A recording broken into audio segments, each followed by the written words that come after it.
Welcome to DU की पढ़ाई subscribers. So today in this lecture we are going to cover chapter 4 of our general elective course Introduction to the Indian Constitution। तो आज हम चौथा chapter पढ़ने वाले हैं यार। चौथा चैप्टर है हमारा Obligations of State and Duties of Citizen, यानी स्टेट के जो भी ऑब्लिगेशंस होते हैं, जो जिम्मेदारियां होती हैं राज्य की, और जो सिटीज़न की ड्यूटीज़ होती हैं, नागरिकों के जो भी कर्तव्य होते हैं, उनके बारे में ये पूरा चैप्टर डिटेल में बेस्ड है। ऑब्लिगेशंस ऑफ द स्टेट के अंदर हमारा पूरा DPSP आता है, directive principles of the state policy, and duties of the citizens के अंदर फंडामेंटल ड्यूटीज़ आती हैं हमारी। ठीक है, so the whole lecture of this chapter is based upon these। तो चलिए एक एक करके आगे बढ़ते हैं हम। So if you want to download this study material, the link is given in description. You can download it from there. Further, you can also join our Telegram channel DU की पढ़ाई। You will get the links of all the notes and lectures of all the subjects there. You can follow us on our Instagram page, and you can get the link of the playlist in the descriptions, as well as everything is embedded in the PDF also. So let's start। तो सबसे पहले हम एक introduction देखते हैं छोटा सा chapter का। So obligations and duties are essential for the functioning of a democratic society, and they ensure that the citizens and state work together to achieve the collective goals of the country। यानी obligations and duties दोनों ही चीज़ें एक democratic society के function करने के लिए ज़रूरी होती हैं। यानी सरकार का कर्तव्य और नागरिकों का कर्तव्य, सरकार की जिम्मेदारियां नागरिकों के प्रति और नागरिकों की जिम्मेदारियां अपने लोकतंत्र के प्रति, अपने समाज के प्रति, दोनों को ही अपनी रिस्पॉन्सिबिलिटीज़ को फुलफ़िल करना होता है। तभी हमारी डेमोक्रेटिक सोसाइटी एक अच्छे तरीके से फंक्शन कर पाएगी, और फिर इसके ज़रिए जब हम सभी अपना कर्तव्य सही से निभाएंगे तो हमारे कंट्री का जो कलेक्टिव गोल है हम सभी साथ मिल कर के अचीव कर पाएंगे। ठीक है, इसीलिए ये दोनों चीज़ें आपस में मिलकर काम करने के लिए ज़रूरी होती हैं। Now let's see what are the obligations. So obligations of state refer to the responsibilities of the government, responsibilities that the government is expected to fulfill towards its citizens। यानी obligations का हिंदी में अर्थ होता है बेसिकली दायित्व, यानी जिम्मेदारियाँ। तो obligations of the state means राज्य की वो जिम्मेदारियाँ जिनको सरकार को अपने नागरिकों के प्रति पूरा करनी होती है। और जब मैं यहाँ पे स्टेट बोलता हूँ ना, स्टेट, तो here state doesn't means any particular state like UP, Bihar, Jharkhand, Haryana. No, not that। Here state means it is a collective term used for the government, Parliament of India, as well as the legislature of all the states and all the local authorities that comes under the control of Government of India। This is defined in Article 12 of the Constitution of India, right? तो state का मतलब ये नहीं है कि आप UP, Bihar और झारखंड और हरियाणा से रिलेट करें। आर्टिकल 12 के अंदर कॉन्स्टिट्यूशन में ये लिखा हुआ है क्लियरली कि स्टेट का मतलब है गवर्नमेंट, पार्लियामेंट और लेजिस्लेचर्स, जो विधानसभाएं होती है सारे स्टेट्स की, और जितने भी लोकल अथॉरिटीज़ जो गवर्नमेंट ऑफ इंडिया के कंट्रोल में आते हैं, उन सभी के लिए एक जो कलेक्टिव टर्म यूज़ किया जाएगा उसको हम बोलेंगे स्टेट। ठीक है, सो यार state is a collective term. तो हम बात कर रहे थे कि ऑब्लिगेशंस क्या होते हैं। तो obligations basically are the responsibilities of the government. ये वो जिम्मेदारियां होती है सरकार की जो कि उन्हें अपने नागरिकों के प्रति पूरा करना होता है। And these responsibilities are outlined in the constitution and aim to ensure the welfare and wellbeing of the people. और ये सारी रिस्पॉन्सिबिलिटीज़ हमारे कॉन्स्टिट्यूशन में लिखी गई हैं, और इन रिस्पॉन्सिबिलिटीज़ का क्या एम है, क्या मकसद है कि लोगों का भला हो सके, सरकार लोगों के भले के लिए काम करे। ठीक है, तो ये होती है ऑब्लिगेशंस। नेक्स्ट है ड्यूटीज़। ड्यूटीज़ किसे बोलते हैं? Duties refer to the responsibilities that citizens have towards the state and society. यानी ड्यूटीज़ वो रिस्पॉन्सिबिलिटीज़ हैं जो नागरिकों की रिस्पॉन्सिबिलिटीज़ होती हैं टुवर्ड्स द स्टेट, यानी राज्य के प्रति और समाज के प्रति जो भी नागरिकों की, सिटीजन्स की रिस्पॉन्सिबिलिटीज़ होती हैं, उनको हम क्या बोलते हैं? ड्यूटीज़। यानी हमारी ड्यूटी स्टेट के प्रति, उसको हम बोलते हैं ड्यूटीज़, एंड स्टेट की ड्यूटी नागरिकों के प्रति, उसको हम बोलते हैं ऑब्लिगेशंस। ठीक है, so these are duties and these responsibilities are also outlined in the constitution and aim to promote the ideals of a just and equitable society। और ये भी जो ड्यूटीज़ हैं, यानी हमारी फंडामेंटल ड्यूटीज़ जो हैं, ये सभी नागरिकों की ड्यूटीज़ भी कॉन्स्टिट्यूशन के अंदर मेंशन की गई हैं। नेक्स्ट इज़ द सिग्निफिकेंस, यानी इनका क्या महत्व होता है डेमोक्रेसी के अंदर। ड्यूटीज़ एंड ऑब्लिगेशंस की क्या इम्पोर्टेंस होती है, उस पर हम देखते हैं। So in a democracy, obligation and duties are crucial for ensuring the proper functioning of the government and the well-being of people। तो obligation and duties दोनों ही important इसलिए हैं ताकि सरकार भी अच्छे से फंक्शन कर सके, वर्क कर सके, हमारा लोकतंत्र डेमोक्रेसी भी अच्छे से फंक्शन कर सके, और लोगों का वेलफेयर भी हो, लोगों का भला भी हो। So obligations ensure that state is accountable to the people and work towards their welfare। Obligations ये इंश्योर करते हैं कि जो राज्य है, जो गवर्नमेंट है, वो लोगों के लिए अकाउंटेबल है, उनके प्रति जवाबदेह है, जिम्मेदार है, और उनके वेलफेयर के लिए काम करे। जबकि duties ensures that citizens are active participants in the political process and contribute towards the betterment of the society. जो ड्यूटीज़ होती हैं सिटीजन्स की, उससे ये इंश्योर होता है कि जो लोग हैं, हमारे सोसाइटी है, वो सारे सब मिल कर के एक जो पॉलिटिकल प्रोसेस है, राजनीति के अंदर, राजनीति की जो भी प्रक्रियाएं होती हैं, चुनाव है, उसमें वोट देना हो गया, हमारे इन्वायरमेंट को क्लीन रखना हो गया, गवर्नमेंट को हेल्प करना हो गया, ये सारी ड्यूटीज़ हमें बेटरमेंट ऑफ द सोसाइटी के लिए कंट्रीब्यूट करनी होती है। ठीक है, सो this is the significance. Here in the next para there is a summary of all the things. So overall the obligations of the state and duties are two sides of the same coin। एक ही सिक्के के दोनों पहलू होते हैं ये obligations and duties, जिनको हमें साथ साथ में लेकर के चलना होता है, और इसी की वजह से हम अपने डेमोक्रेटिक सोसाइटी के लिए जो भी हमारे कॉमन गोल्स होते हैं वो हम अचीव कर पा देंगे। और उसके बाद फिर जो ऑब्लिगेशंस एंड स्टेट्स की ड्यूटीज़ हैं, इसके बारे में हम आगे डिटेल में एक्सप्लोर करेंगे। डीपीएसपी के बारे में हमें पढ़ना है। So next our main topic is obligation of state, यानी राज्य की जिम्मेदारियां। तो डेफिनेशन मैंने अभी आपको बता ही दी ऊपर, एक बार आप फिर से यहाँ पे पढ़ लीजिए। The obligations of state refers to the responsibilities and duties that a government has towards its citizens and society as a whole, and these obligations encompasses a wide range of areas including social welfare, economic development, justice and governance। यानी और इन responsibilities में क्या क्या चीज़ें शामिल होती हैं? Social welfare यानी समाज का कल्याण, इकोनॉमिक डेवलपमेंट, न्याय, justice and governance. In the context of Indian Constitution, directive principle of state policy includes these obligations, guiding the government's effort to create a just and equitable society। और Indian constitution की अगर हम बात करें तो हमारे संविधान में ये सारी ड्यूटीज़ जो हैं गवर्नमेंट की, वो directive principles of state policy में लिखी गई हैं, और इसमें जो भी ऑब्लिगेशंस है स्टेट के वो क्लियरली मेंशन किए गए हैं।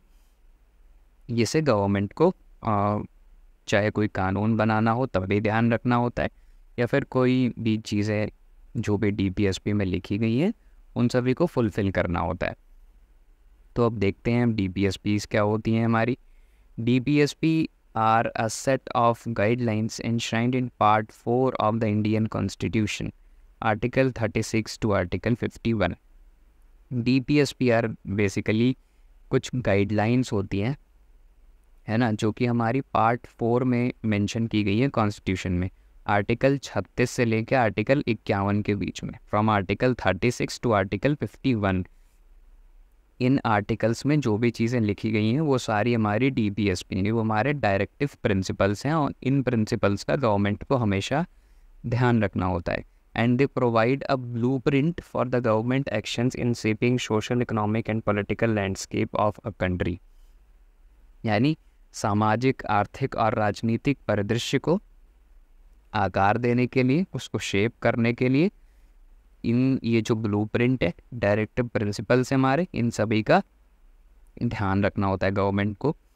लेकिन ये लीगली इन्फोर्सेबल नहीं होते हैं, यानी इनके लिए डायरेक्टिव प्रिंसिपल्स अगर नहीं इम्प्लीमेंट किए जा रहे हैं तो इसके लिए कोर्ट में नहीं जा सकता है। कोर्ट इन मामलों में इंटरफेयर नहीं करेगी, जैसा कि फंडामेंटल राइट्स के केस में होता है। अगर हमारे फंडामेंटल राइट्स वायलेट होते हैं तो हम डायरेक्ट सुप्रीम कोर्ट जा सकते हैं या हाई कोर्ट जा सकते हैं, लेकिन DPSPs are non legally enforceable. ठीक है, तो इनका फंडामेंटल राइट्स की इतनी वैल्यू नहीं है कोर्ट में। So but they are of immense importance in shaping public policy, legislation and administrative decisions. लेकिन इनका बहुत ही ज़्यादा महत्व होता है, सभी सरकारें इनका ध्यान रखती हैं। ठीक है, सो ये जो DPSPs हैं हमारी डायरेक्टिव प्रिंसिपल्स हैं, इनको कई अलग अलग सोर्सेज से डिराइव किया गया है। ठीक है, so DPSPs are derived from various sources, जैसे कि आयरिश कॉन्स्टिट्यूशन से हमें सोशियो इकोनॉमिक आइडियल्स इंस्पायर्ड हैं। आयरिश कॉन्स्टिट्यूशन से हमने सोशियो इकोनॉमिक आइडियल्स अडॉप्ट किए हैं। And they serve as a moral compass for governance and act as a reminder of the state's commitment to the welfare of the citizens।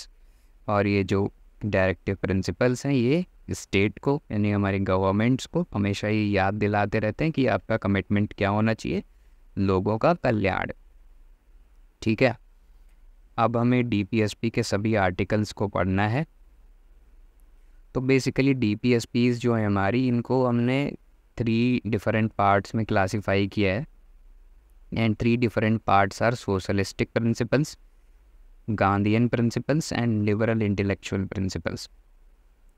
सो जो ये जो तीनों DPSPs हैं, ये on the basis of their content and directions के basis पे इन्हें classify किया गया। यानी कुछ जो डायरेक्टिव प्रिंसिपल्स, जिन आर्टिकल्स के अंदर हमें गांधी जी की आइडियोलॉजी मिलती है, उनको हमने गांधीयन प्रिंसिपल्स में रखा है। जिसमें हमें लिबरल एंड इंटेलेक्चुअल प्रिंसिपल्स मिलते हैं, लिबरल यानी उदारवाद के सिद्धांत मिलते हैं, उन्हें हमने लिबरल इंटेलेक्चुअल प्रिंसिपल्स में रखा है। और जो सामाजिक सिद्धांत की आइडियोलॉजी के ऊपर बेस्ड हैं, उनको हमने सोशलिस्टिक प्रिंसिपल्स में रखा है। ठीक है, तो हम एक एक करके पढ़ेंगे। First is DPSP socialist principles. So they are the principles that aim at providing social and economic justice and set the path towards the welfare state।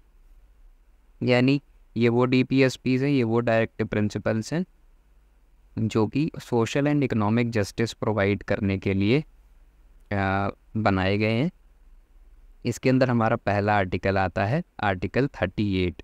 ठीक है, इसमें मेंशन किया गया है आर्टिकल 38 के अंदर कि the state shall strive to promote the welfare of the people by securing and protecting a social order, by ensuring social, economic and political justice, and by minimizing inequalities in income, status, facilities and opportunities.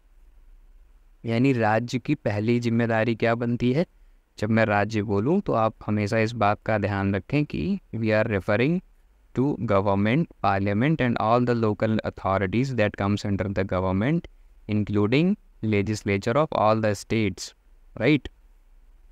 So पहली जिम्मेदारी क्या बनती है article 38 के अनुसार कि राज्य को लोगों के कल्याण के लिए, वेलफेयर ऑफ द पीपल के लिए वर्क करना चाहिए। और जो सामाजिक व्यवस्था है, सोशल ऑर्डर है, उसको प्रोटेक्ट करना चाहिए। Social, economic and political justice provide करनी चाहिए। ठीक है, यानी हर मायने में हर इंसान को न्याय मिले, सभी लोग इकोनॉमिकली इक्वल हों, सोशली इक्वल माने जाए, और जितनी भी इनइक्वालिटीज़ हैं, असमानता हैं जितनी हमारे देश के अंदर, उन सभी इनइक्वालिटीज़ को हमें रिड्यूस करना है, हमें मिनिमाइज़ कर देना है एकदम। जैसे इनकम इनइक्वालिटी हो गई, स्टेटस इनइक्वालिटी फैसिलिटीज़ के अंदर, या फिर इनइक्वालिटी इन अपॉर्चुनिटीज़, इन सभी को हमें मिनिमाइज़ करना है। This is the responsibility of the state. ठीक है, next responsibilities is in Article 39. Article 39 mentions that the state shall in particular directs its policies towards securing, यानी स्टेट को पर्टिकुलरली जो नीचे लिखे हुए पॉइंट्स हैं इनका ध्यान रखना है, अपनी पॉलिसीज़ बनाते वक्त इन सभी चीज़ों को सिक्योर करना है, इन सभी चीज़ों को सुरक्षित रखना है। इसमें पहला आता है right to an adequate means of livelihood to all the citizens, यानी सभी नागरिकों को जीवन जीने का, अपनी आजीविका चलाने का पर्याप्त साधन प्राप्त हो। ठीक है, यानी सब लोग इतना कर सके कि अपना पेट पाल ले। ठीक है, इतना कमा सके सभी लोग कि पेट पाल ले, और अगर वो नहीं कर पाते तो स्टेट की रिस्पॉन्सिबिलिटी बनती है कि उनको प्रोवाइड करवाया जाए उनके लिवलीहुड के लिए सभी सारी चीज़ें। ठीक है, next is the ownership and control of the material resource shall be organized in a manner to serve the common good, यानी जितने भी संसाधन हैं उन सभी को एक व्यवस्थित तरीके से मटीरियल रिसोर्सेज को व्यवस्थित तरीके से ऑर्गेनाइज्ड मैनर में उसकी ऑनरशिप एंड कंट्रोल, सभी रिसोर्सेज की ऑनरशिप एंड कंट्रोल को मैनेज किया जाएगा ताकि सभी का कल्याण हो सके, किसी एक के ही हाथ में सारे रिसोर्सेज को कंसंट्रेट ना कर दिया जाए। This is the responsibility of the state. Next is the state shell avoid concentration of wealth in few hands, यानी कुछ ही लोगों के हाथों में धन का सेंट्रलाइजेशन ना हो, कंसंट्रेशन ऑफ वेल्थ ना हो, कोई 2-4 व्यक्ति ही अमीर बन के ना बैठ जाए, ऐसा बिल्कुल नहीं होना चाहिए। अपनी पॉलिसीज़ को, स्टेट को इस तरीके से बनाना चाहिए ताकि समाज में इक्वालिटी हो, equal pay for equal work for both men and women, और पुरुषों और महिलाओं के लिए दोनों को समान काम करने के लिए समान वेतन मिले। ठीक है, equal pay for equal work. Next is the protection of strength and health of the workers, यानी श्रमिकों के जो स्वास्थ्य है उनकी स्वास्थ्य की सुरक्षा करना है स्टेट को। जो वर्कर्स हैं हमारे, जो वर्किंग क्लास पीपल्स हैं, उनका यूज़ ना कर पाए कोई, ज़बरदस्ती उनसे उनका शोषण ना हो, इसको भी इंश्योर करना है स्टेट को।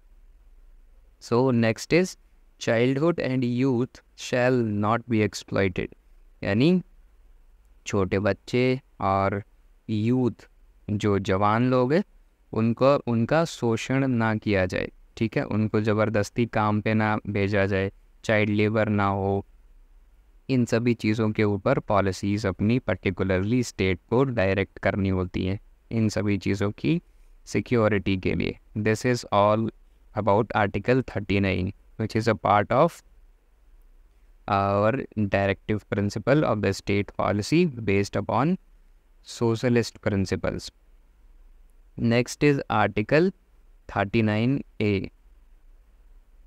Article 39A में लिखा हुआ है to provide free legal aid to the poor, यानी गरीबों को निःशुल्क कानूनी सहायता राज्य को प्रदान करनी होगी।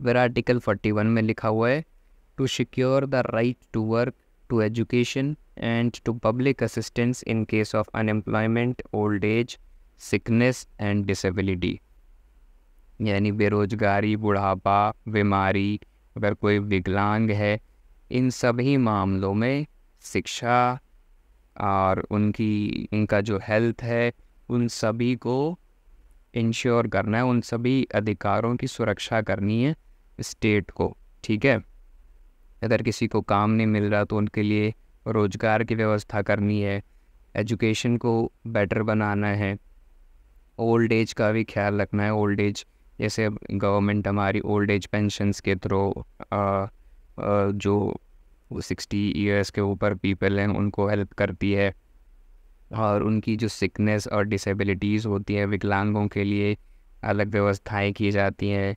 सिकनेस बीमारियों के लिए सरकारी अस्पताल में फ्री इलाज होते हैं। तो ये सारी चीज़ें अपनी पॉलिसीज़ को गवर्नमेंट को इन सभी चीज़ों को सिक्योर करने के लिए बनाना होता है। This is article 41। Next is article 42 where it is mentioned that the state shall make provisions for securing just and humane conditions of work and for maternity relief। यानी स्टेट को यानी राज्य को ऐसे प्रावधान करने चाहिए ताकि जो कंडीशन ऑफ वर्क है, जो काम करने की जो कंडीशंस है वो ह्यूमेन हो, मानवतावाद वाली कंडीशंस हो, मानवीय स्थितियाँ हों काम करने की, यानी शोषण ना किया जाए किसी का, 10 घंटे बोल के 15 घंटे काम ना करवाया जाए, ठीक है, ज़बरदस्ती कोई काम ना करवाया जाए, और बेटर कंडीशन ऑफ वर्क हो। साथ में मैटरनिटी रिलीफ की भी जो है ध्यान रखा जाए, यानी मातृत्व राहत, जैसे जो प्रेग्नेंट लेडीज़ होती हैं उनको पेड लीव मिलती है 5-6 महीने की। I am not clear on this कि कितने महीने की मिलती है, लेकिन ऐसी लेडीज़ को उनको पेमेंट मिलती है, उनको सैलरी मिलती रहती है, और and they can rest at home, है ना। तो इन सभी चीज़ों के लिए राज्य को, स्टेट को प्रावधान करने होते हैं। Next is article 43। The state shall endeavour to secure to all workers a living wage and a decent standard of life। यानी जितने भी काम करने वाले लोग हैं, हमारे श्रमिक हैं, उन सभी को जीवन यापन करने के योग्य वेतन प्राप्त हो। उन सभी का जो वेतन है वो इतने पे सेट करके रखा जाए गवर्नमेंट के द्वारा कि मिनिमम इनको इतनी वेजेस मिलनी चाहिए, वर्कर्स को इतनी वेजेस मिलनी चाहिए, ताकि वो अपने जीवन को अच्छे तरीके से जी सके, ठीक है, और उनका स्टैंडर्ड ऑफ लाइफ डिसेंट रह सके। नेक्स्ट इज आर्टिकल 43A, जिसमें कहा गया है कि the state shall take steps to secure the participation of workers in the management of industries. यानी राज्यों को ऐसे कदम उठाने चाहिए जिससे श्रमिकों की यानी वर्कर्स का जो पार्टिसिपेशन है वो मैनेजमेंट इंडस्ट्रीज़ के अंदर हो, यानी उद्योग जो हमारे कारखाने वगैरह है इन सभी के मैनेजमेंट में भी हमारे वर्कर्स काम कर सके। ऐसी व्यवस्था स्टेट को करनी चाहिए। आर्टिकल 47 में फिर लिखा गया है to raise the level of nutrition and the standard of living of people and to improve public health. यानी न्यूट्रिशन का लेवल राइज हो, पोषण का जो स्तर है वो लोगों में इंक्रीज हो, और स्टैंडर्ड ऑफ लिविंग जो है वो भी इंक्रीज हो, ठीक है, यानी जीवन जीने के स्तर में भी सुधार होना चाहिए, एक अच्छा जीवन जी सके सभी लोग, और पब्लिक हेल्थ भी इम्प्रूव्ड रहे, बेटर कंडीशंस में रहे सारी चीज़ें।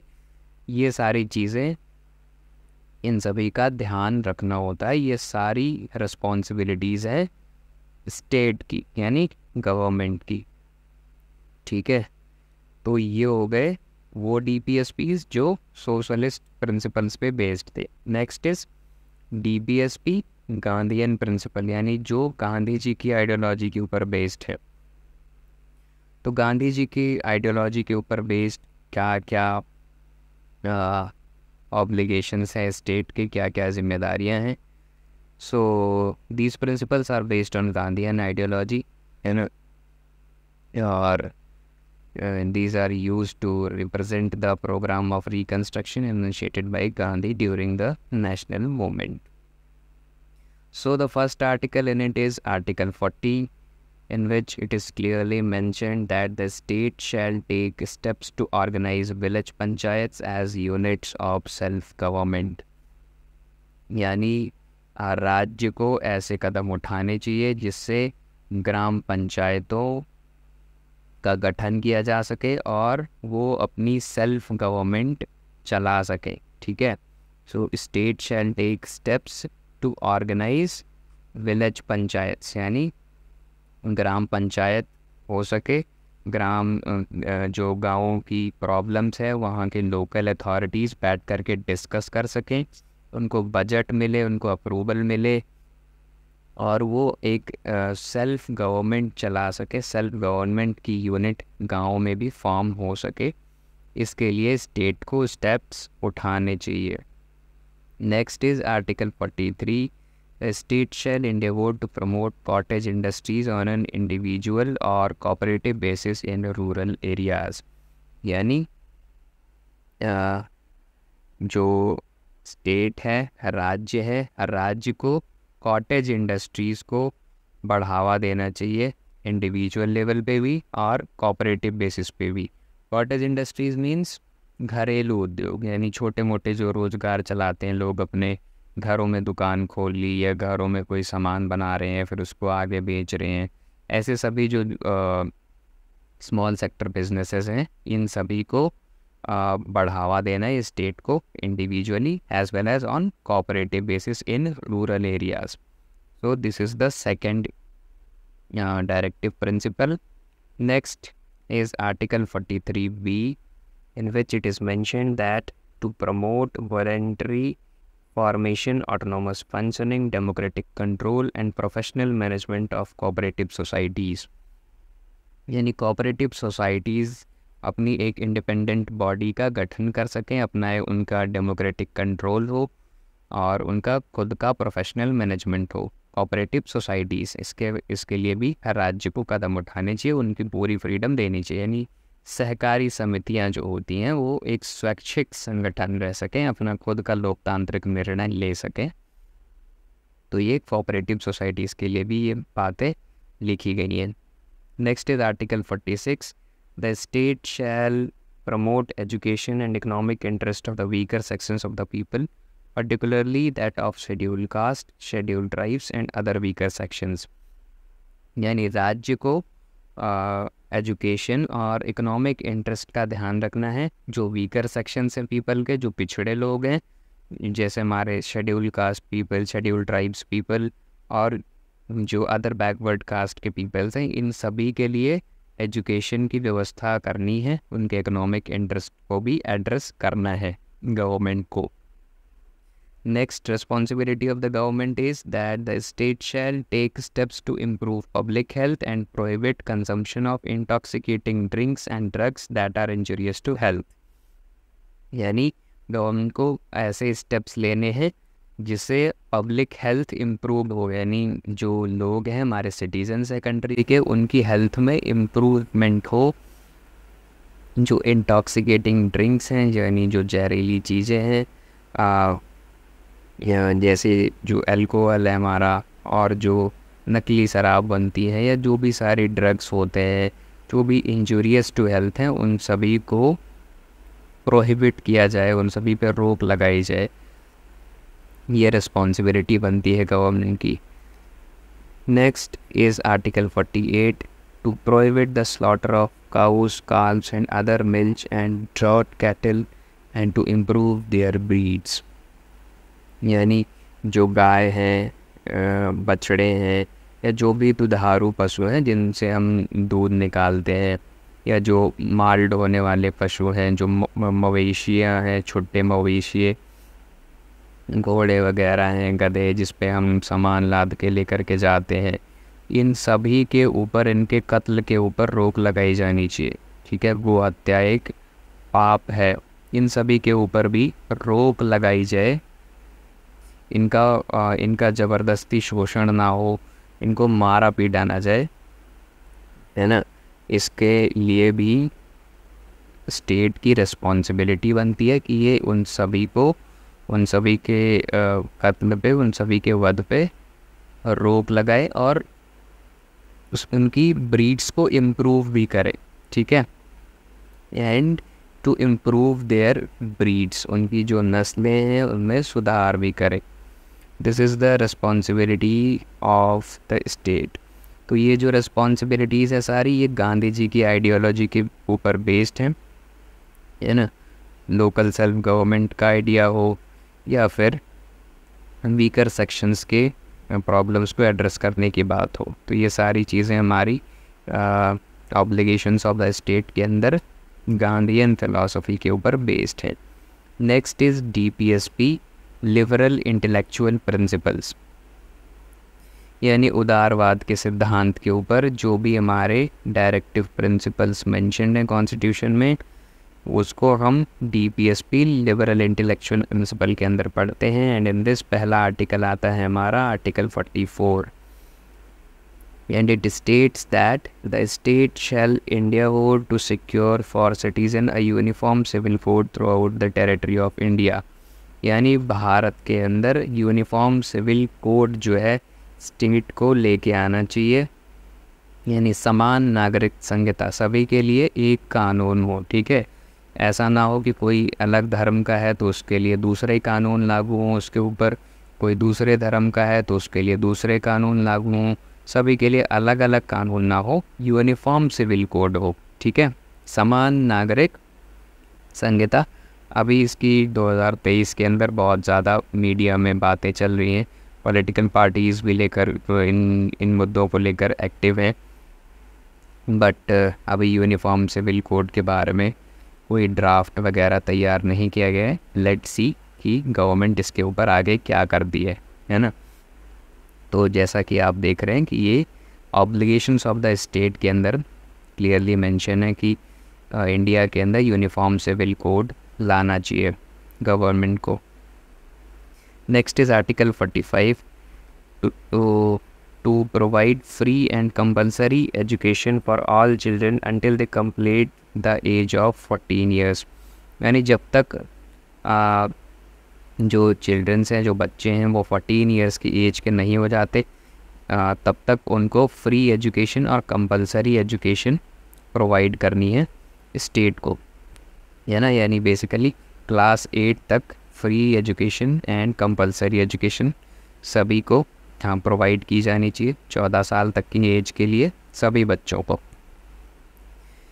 Next is article 48, to organize agriculture and animal husbandry on modern and scientific lines, यानी जो हमारी गवर्नमेंट है उसको एग्रीकल्चर यानी कृषि से संबंधित और एनिमल हस्बेंड्री पशुपालन से संबंधित नई व्यवस्थाएं करनी चाहिए, जो आधुनिक व्यवस्थाएं हैं, वैज्ञानिक आधार पर जो टेक्नोलॉजिकल एडवांसमेंट है उन सभी का यूज़ करके, और मॉडर्न टेक्निक्स जो है इम्प्रूव करनी चाहिए, उसके अंदर इंट्रोड्यूस करनी चाहिए एग्रीकल्चर और एनिमल हस्बेंड्री में।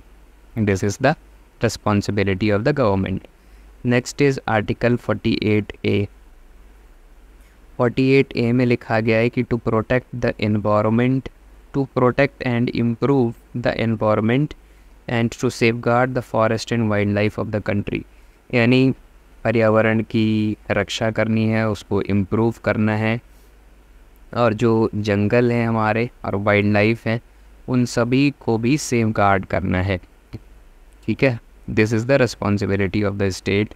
Next responsibility in article 49 is that the state shell protect every monument और प्लेस ऑफ आर्टिस्टिक और हिस्टोरिक इंटरेस्ट, यानी ऐसे सभी स्मारक या जो भी कलात्मक चीज़ें हैं, आर्टिस्टिक प्लेस हैं जिनका इम्पोर्टेंस रहा है हमारी हिस्ट्री में, हिस्टोरिक इंटरेस्ट की चीज़ें हैं, ऐसे सभी मोनूमेंट्स को प्रोटेक्ट करना है स्टेट को, ठीक है। दिस इज़ द रिस्पॉन्सिबिलिटी, सभी हिस्टोरिक प्लेसेस की रक्षा करनी है, उसको बचा करके रखना है, उसको तोड़ नहीं देना है, ठीक है।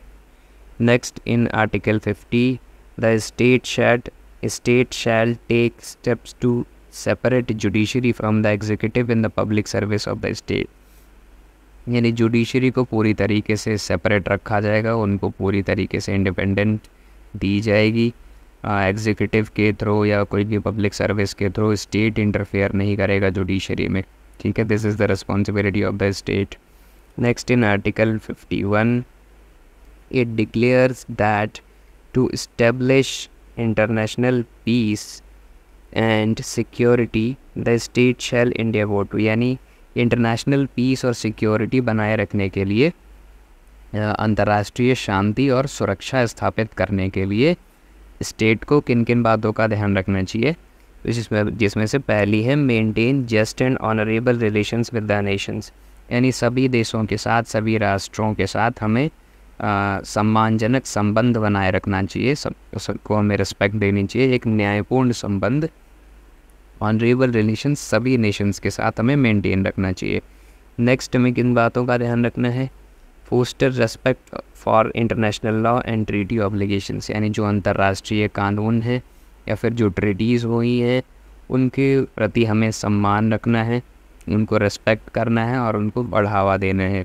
Next, encourage settlement of international dispute by arbitration, यानी जो भी हमारे इंटरनेशनल डिस्प्यूट्स हों अगर किसी नेशन से, यानी अंतर्राष्ट्रीय विवाद हों, तो उनको बातचीत के थ्रू निपटाया जा सके, उनको सुलझाया जा सके थ्रू आर्बिट्रेशन, यानी मध्यस्थता के ज़रिए बातचीत करके, ट्रीटीज़ वगैरह करके हमारे झगड़े आपस में निपटाया जा सके।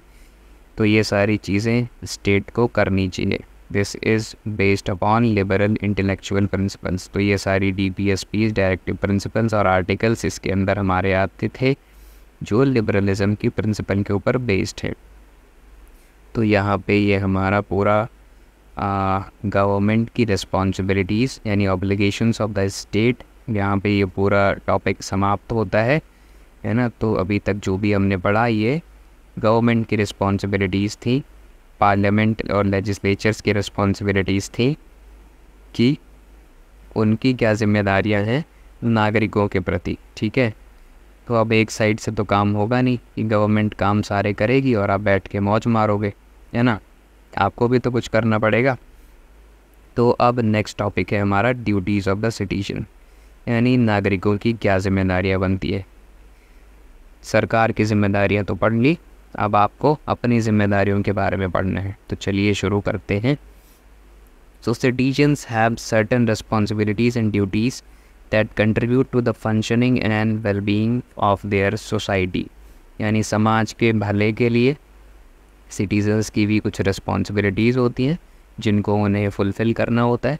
And these duties revolve around active participation, adherence to laws and the promotion of harmonious community. और ये जो हमारी ड्यूटीज़ हैं ये सारी किससे रिलेटेड है, हमारा एक्टिव पार्टिसिपेशन हो पॉलिटिकल प्रोसेस के अंदर, हम सभी कानूनों का पालन करें और एक शांतिपूर्ण कम्युनिटी बनाए रखें, झगड़ा लड़ाई ना करें किसी से, है ना। और ऐसा करके हम अपने सोसाइटी को, अपने नेशन को और ज़्यादा स्ट्रॉन्ग बिल्ड करें और ज़्यादा स्ट्रॉन्ग बनाएं। तो अब हम अपने फंडामेंटल ड्यूटीज़ के बारे में पढ़ेंगे। फंडामेंटल ड्यूटीज़ किसे बोलते हैं? सो fundamental duties refer to a set of moral obligation that every citizen is expected to fulfill in order to contribute to the overall welfare and development of the society। यानी fundamental duties जिनको हम हिंदी में मौलिक अधिकार बोलते हैं, मौलिक कर्तव्य बोलते हैं, अधिकार नहीं, ये राइट्स नहीं है, ये ड्यूटीज़ हैं, तो हम इनको कर्तव्य बोलेंगे। तो ये हमारे वो रिस्पॉन्सिबिलिटीज़ होती हैं सिटीजन्स की, हमारी मोरल ऑब्लिगेशंस होती हैं, यानी नैतिक दायित्व होते हैं जिनको हमें स्टेट के प्रति फुलफ़िल करना होता है, चाहे वो समाज कल्याण की बात हो या फिर देश की विकास में योगदान देने की बात हो। इन सभी चीज़ों के लिए हमें अपने जिन जिन ड्यूटीज़ को फुलफ़िल करना होता है उन्हीं ड्यूटीज़ को हम बोलते हैं fundamental duties. So these are the moral obligations which every citizen is expected to fulfill in order to contribute to overall welfare and development of the society। यानी सभी चीज़ों की डेवलपमेंट के लिए हमें फुलफ़िल करना होता है। तो 11 फंडामेंटल ड्यूटीज़ होती है यार, हमारी 11 मौलिक कर्तव्य है हमारे, 11 फंडामेंटल ड्यूटीज़ जिनको आर्टिकल 51A में लिखा गया है अंडर पार्ट 4A, ठीक है। पार्ट 4A के अंदर अनुच्छेद 51A में हमारी सभी फंडामेंटल ड्यूटीज़ मेंशन की गई हैं। तो चलिए हम एक एक करके अपनी फंडामेंटल ड्यूटीज़ को देखते हैं। सो पहली ड्यूटी बनती है हमारी to abide by the constitution and respected ideals, institutions, the national flag and national anthem. यानी हमें संविधान का पालन करना है, कॉन्स्टिट्यूशन को फॉलो करना है, और कॉन्स्टिट्यूशन के जो आइडियल्स हैं, हमारे जो कॉन्स्टिट्यूशन के इंस्टीट्यूशंस हैं, हमारा नेशनल एंथम है, नेशनल फ्लैग है, इन सभी को रेस्पेक्ट करना है। This is our first duty. Next is to cherish and follow the noble ideas which inspire the national struggle for freedom. यानी हमारे जो स्वतंत्रता के लिए, स्वतंत्रता आंदोलन के लिए जो भी आइडियाज़, जो भी आइडियल्स थे, जो नोबल आइडियाज़ थे, जिनको हमें नेशनल स्ट्रगल में प्रेरणा मिली अपने फ्रीडम के लिए, उन सभी आइडियाज़ को हमें फॉलो करना है, उन सभी आइडियाज़ का पालन करना है और उनको चेरिश करना है, यानी उनको संजोना भी है। Next is to uphold and protect the sovereignty, unity and integrity of India. यानी भारत की संप्रभुता, एकता और अखंडता को बनाए रखना है और उसकी रक्षा भी करनी है। Next is to defend the country and render national service when called upon to do so. यानी अगर कभी आवश्यकता पड़ने पर अगर आपको राष्ट्रीय सेवा के लिए, नेशनल सर्विस के लिए अगर आपको बुलाया जाता है, whenever you are called to do so, then आपको देश की रक्षा के लिए आगे आना है, आपको आवश्यकता पड़ने पर राष्ट्रीय सेवा देनी है, प्रदान करनी है। ठीक है। So next is to promote harmony and spirit of common brotherhood among all. यानी सभी में, सभी के बीच, सभी नागरिकों के बीच, समाज के अंदर हमें सद्भाव की भावना रखनी है, हार्मनी को प्रमोट करना है और भाईचारे की भावना रखनी है। ठीक है।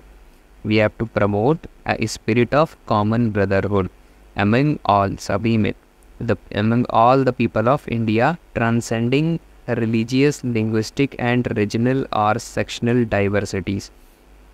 यानी जो हमारी विविधता है, हमारे लिंग्विस्टिक डाइवर्सिटी है, हम अलग अलग धर्मों के लोग यहाँ पे रहते हैं, हमारी डाइवर्सिटी में, विविधताओं में, जो सेक्शनल डाइवर्सिटीज़ हैं, रीजनल डाइवर्सिटीज़ हैं, अलग अलग भाषाएं बोली जाती हैं, इन सभी से ऊपर उठ करके हमें सभी के बीच एक कॉमन ब्रदरहुड, भारत में भाईचारे की भावना को बढ़ावा देने का। And to renounce practices derogatory to the dignity of the women. यानी महिलाओं की गरिमा के विरुद्ध जितनी भी अपमानजनक प्रथाएं हैं, उन सभी का हमें त्याग करना है। जैसे सती प्रथा थी पास्ट के अंदर, और अभी जो भी चीज़ें एग्जिस्ट कर रही हैं जो महिलाओं की गरिमा के विरुद्ध हैं, उन सभी प्रथाओं का हमें, उन सभी प्रैक्टिसेस को हमें त्यागना है, उन सभी को हमें छोड़ देना है। ठीक है।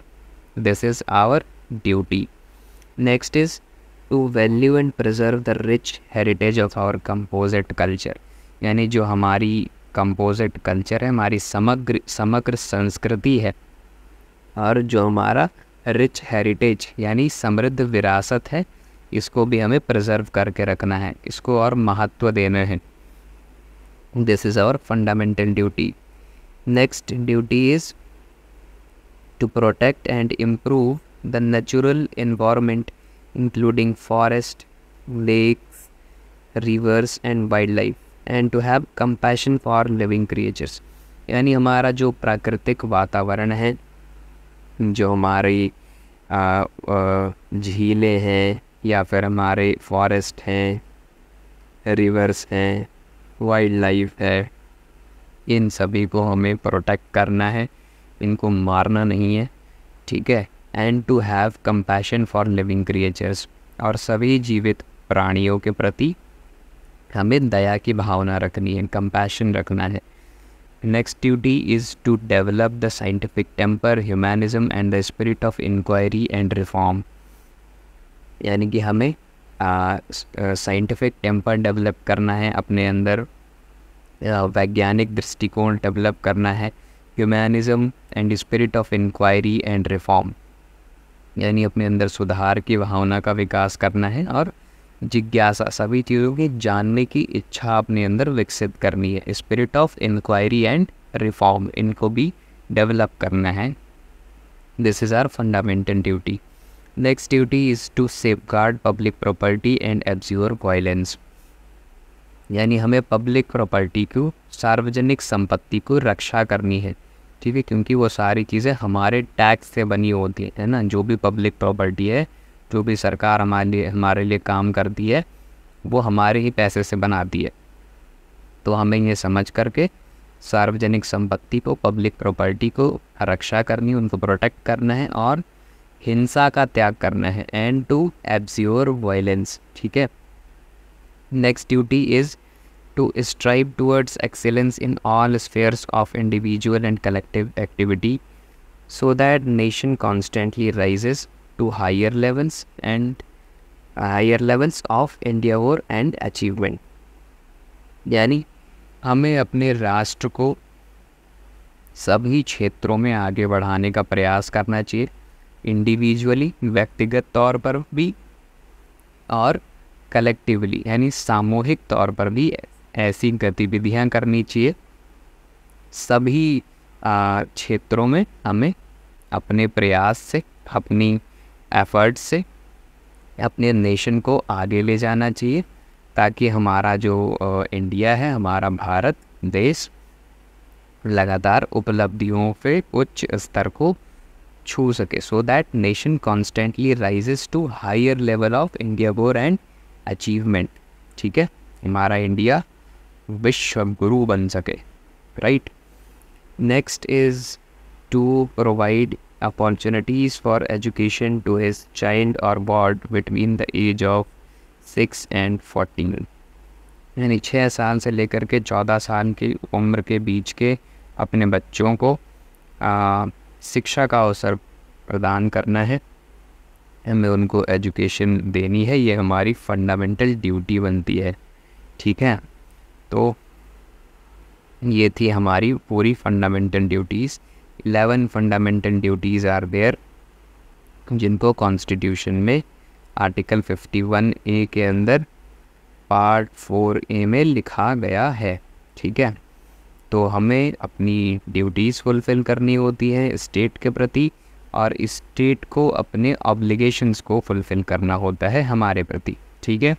तो दोनों जब मिल कर के काम करेंगे तो हमारा नेशन, हमारा राष्ट्र लगातार उपलब्धि हासिल करेगा, और हमारी जो डेमोक्रेटिक सिस्टम है, डेमोक्रेटिक सोसाइटी है, उसमें भी इम्प्रूवमेंट आएगा और हम बेहतर सुधार कर पाएंगे, ठीक है।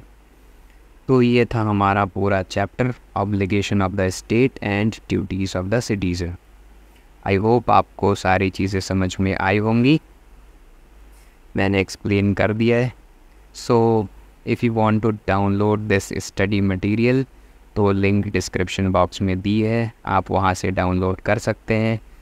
आप DU की पढ़ाई टेलीग्राम चैनल पे भी ज्वाइन हो सकते हैं, आपको वहाँ पे भी अदर सब्जेक्ट की भी प्लेलिस्ट्स के लिंक और वीडियोस के link as well as PDFs मिल जाएंगी। You can join there, you can follow us on our Instagram page, as well as the links of all the latest lectures and notes is given in the description, as well as सभी चीज़ें PDF के अंदर भी डाल दी गई हैं। आप PDF में भी दिए हुए लिंक पे क्लिक करेंगे तो आप सारी चीज़ों को एक्सेस कर पा रहे होंगे, ठीक है। तो यही था हमारा आज का लेक्चर, तो यहीं पे हम वीडियो को समाप्त करते हैं। If you have any suggestions and feedback, please share it in the comment. This is the end of the video. Thank you, have a nice day.